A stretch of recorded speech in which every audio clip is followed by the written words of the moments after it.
What's up, horse racing fans? Welcome to the Inside Post.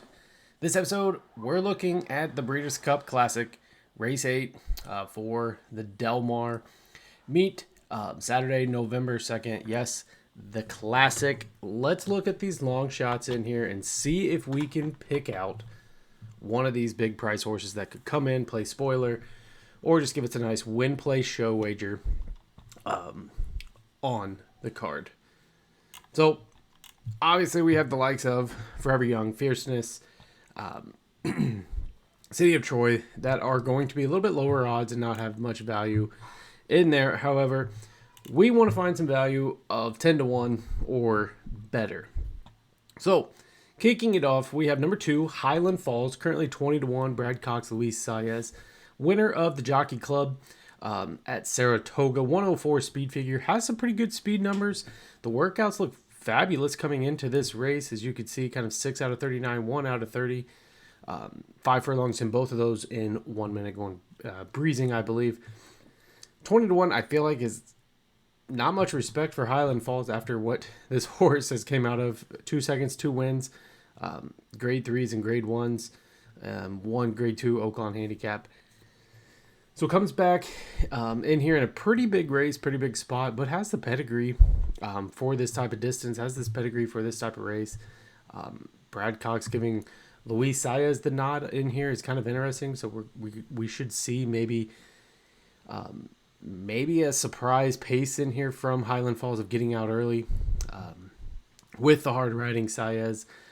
So again, 20 to 1. If this horse takes absolutely no money and goes up, this horse is worth a play to finish underneath. There's a ton of horses that you could make a case for, but this one has probably the most value in here currently, 20 to 1, just because coming off a pretty good win in a grade 1 race with a 104 speed figure to back it up as well.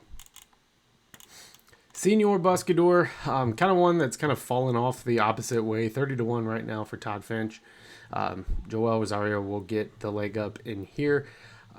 Comes from Santa Anita. Del Mar has ran over this type of course before. However, 5th and a 4th, so the horse seems to be regressing in the opposite direction. Did run into Subsenador and National Treasure that last out, plus Newgate, who's also in here. Just not the same horse from his Middle East venture when he went to the Saudi Cup, won there, and then followed up with a 3rd in the Dubai World Cup. Just not the same horse. Seems to be regressing backwards. So probably leaving this one off for us as a long shot contender. Dermot second in this race last year, kind of was a sneak to finish second in there at a pretty big price, 26 to 1. On this race last year, finished second behind White of Barrio. Gets the same connections, Christophe Lemire. Will ride him yet again. However, since then, goes to the Saudi Cup 5th, Dubai World Cup 6th. The Nippon, a big Japanese race here recently back in September, finished 5th. Has been behind Ushiba Tesoro, who's also in here. So I just think Dermot Sotogaki is kind of falling away again. But as you can see, he's getting blinkers on. So those type of equipment changes kind of play a factor into what could help or what they're trying to figure out to help this horse. Again, he's ran second in this race before. So again, if he's going to be like 30, 40 to 1, it's worth a play in here as a place or show bet.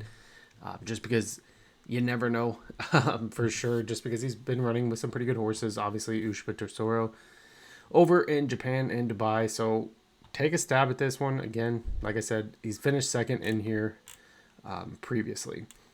Not really a big long shot price, but Ushiba Tesoro is 12 to 1. Comes out of that Nippon over there in Japan, finished second in the Dubai, second in the Saudi. We'll have to run with Senor Buscador, but I think this horse is probably in better form than Buscador right now. So we'll see. Has a big late kick, so he's definitely going to have some pace to run into. I see this horse not taking money whatsoever, just because the other Japanese horse will probably take majority of the money. But look at his stats. I mean, he's got 3 seconds, and the rest have been all wins of what he's been able to do in his home country or in the UAE.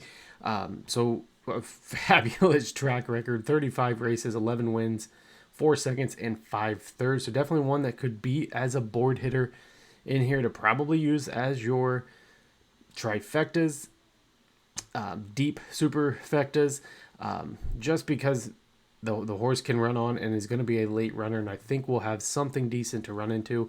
And like I said, probably not going to take a whole lot of money on the Japanese side, because I feel like Forever Young is going to take a lot of that money as well. Pyrenees, another fabulous board hitter, but the speed figures are just a little bit off. 99 was his, I believe, career best in his last outing in the Jockey Club, which he ran second to Highland Falls in here, who probably has a little bit better value on the long shot side of this. But another one that has showed up second, couple first. I just think this is a big step for him. He did run second to King's Barn in the Stephen Foster, second to Highland Falls. I just think this horse is going to run into a lot of stiffer competition with a little bit more speed, especially on the early side and the late side. Sierra Leone sitting at 12-1. This horse is going to take money. He's always taken money. In the Grade 2, Jim Dandy finished second. Travers finishing third. Belmont third. Derby second. So, is this Sierra Leone's race? I think the horse is going to be like 8-1, 9-1. He's going to take money just because everybody's going to say this is the race for him. The pace is going to set up. He's going to have that late kick ability. If he stays in that double digit, he has value for us. We will definitely throw win place show wagers on him, or a straight win wager, just because, yeah, he is going to have pace to run into, but is he going to be able to pass horses? Is he going to be able to pass that last horse or those last two horses, which he's not been able to do? That's why I'm saying place show. If he has value at 12-1, we're going to take it. If he drops into the 8s, 7s, probably not as much value for us as some of these other horses. But definitely one that's, again, this is his race. What will happen? He gets Pratt aboard again. Doesn't look like any equipment changes are going to happen for him. Like, he's had blinkers, he's had different bits, he's had several different bits. He's changed up the jockey. So this is it pretty much for Sierra Leone on, everything is set up again. We'll just see how the track's going to play into these early speeds and late speed runners to see if he's going to be able to have anything to close into.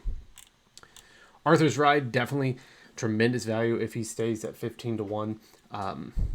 He has one bad race in his last 3 coming out of that Jockey Club. Highland Falls just destroyed the field. He was bumped early. However, the Whitney, phenomenal in their 110 speed figure. Hopefully we can back that up. He looks great on the track, working out and everything kind of leading up to this race. I mean, he's got value at 15-1 for sure, just because of what he was able to do. But hopefully he kind of rebounds and we just didn't see a fluke in the Whitney. And then we got his true self in the Jockey Club. Hopefully we see a little bit more out of Arthur's Ride in here for sure, especially on the pace side of things, getting out early from that outside gate. Should be able to get up and kind of challenge for that pace. Newgate, got to give it. It's a Baffert at a big price, 20-1. 102 speed figure that last time out, running into National Treasure and Subsansador. Did run into Dubai, finishing 9th in there, kind of disappointed behind Ushaba Tatora and Senor Buscador. And next, 8-1. I know we said 10-1, but I don't think this horse is going to take a ton of money. Yes, he does have a slew of wins. I've never seen a past performance with this type of rap sheet. And look at all the stakes races. Really not really stepped into Grade 1. Look at all the speed figures. Does come from the outside post. Kind of wants to sit off of the pace a little bit and then kind of make a pretty good run late. I just think if the horse doesn't take any money, then he has some value for sure. But he may skip this and run elsewhere also. So we'll see if he is eligible or runs into this type of race. So I think your 2 long shots, obviously on the inside, is going to be Highland Falls. Has the speed, comes off of a pretty good win in a Grade 1, and then has hit the board first, second. Again, has Saez aboard as a change up to get out early. Definitely going to be something that could be rushed out of the gate earlier or play into the pace factor. So we'll see if, changing up the jockey can make this one run earlier. And the other one, Ushba Tesoro, like I said, probably won't take a whole lot of money, but definitely one that can run big in some big spots.